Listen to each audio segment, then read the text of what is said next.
गतकाली संध्यारे सारा ओडिशा कौन भारत वर्ष गोटे हाई ड्रामा देखला। जनसाधारण चापरे सरकार चेपा हेले एवं गोटे क्रिमिनाल को गोटे कल्प्रिट को गोटे अभियुक्त को बांधिबा पई सरकार को मुंड नुआ को पड़ला। कौन मुंड नुआइले जे जे अभियुक्त सी तांको पार्टी ऑफिस भितर को आसीबो, पार्टी ऑफिस रे तांको प्रेसिडेंट साथे कथबार्ता हेबे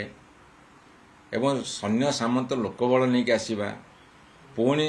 टीवी रे कहबे मु आसीथिली आलोचना कली घर को फेरुची एवं गतकाली संध्यारे शह शह समर्थक को धरी आसी डीसीपी ऑफिस रे पहुंचवा एवं पुलिस तांको सुरक्षा बलय भितर नबा